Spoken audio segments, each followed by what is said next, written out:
Alam niyo ba kung paano nagsimula ang lahat? Kung paano nalikha ang buong mundo? Kasama na din tayo mga tao.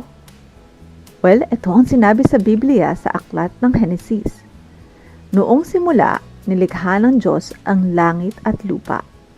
Pero bago pa nagsimula ang lahat, ay walang lupa, walang liwanag, walang mga bituin, buwan, wala ring mga tao, mga hayop at mga puno. Wala lahat. Madilim ang buong kapaligiran. Hanggang sa nilikha ng Diyos ang langit at lupa.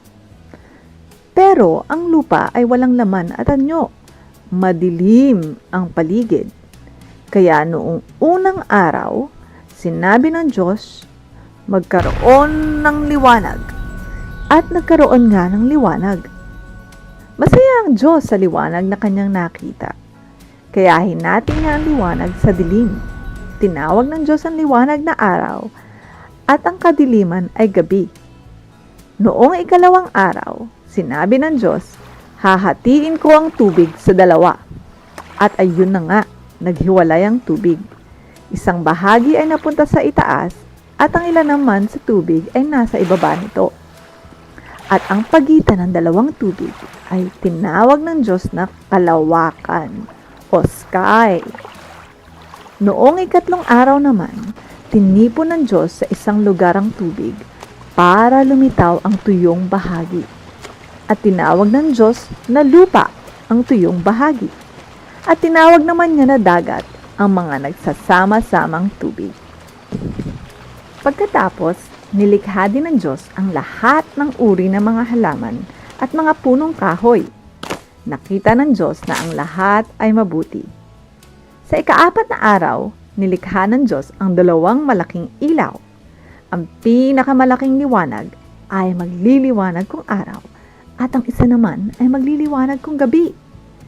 Ito ay ang araw at buwan o sun and moon. Ang mga ilaw na ito ay magsisilbing palatandaan ng pagsisimula ng mga panahon o seasons, araw at taon.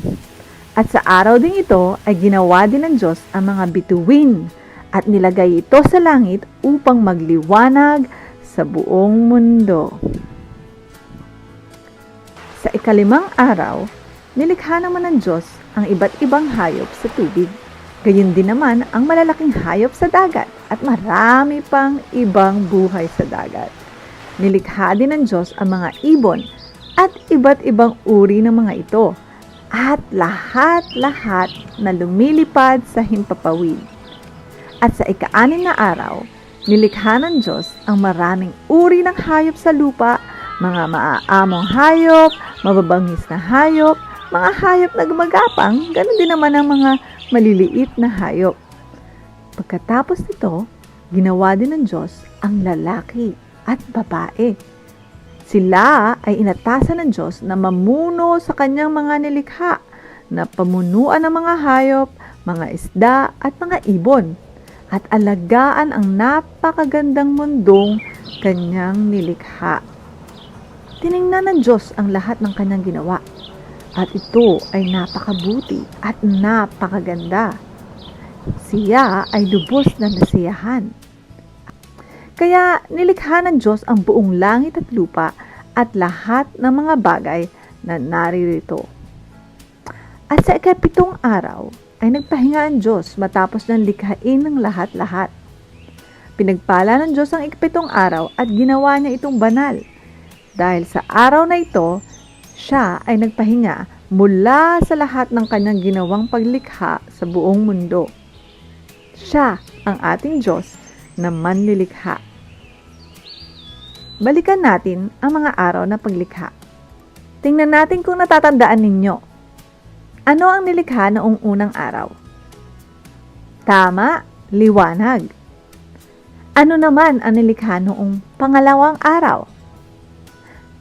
Tama, kalawakan. Ano naman ang nilikha ng Diyos noong ikatlong araw?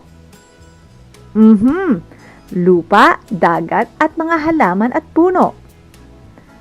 Ano naman ang nilikha ng Diyos noong ika-4 na araw? Tama, araw, buwan at mga bituin. Ano naman ang ikalimang araw? Tama. Mga ibon at nilalang sa dagat. Ano naman ang nilikha ng Diyos noong ika-6 na araw? Tama. Mga hayop sa lupa at tao. At ano naman ang ginawa ng Diyos noong ika-7 araw? Tama. Siya ay nagpahinga noong ika-7 araw.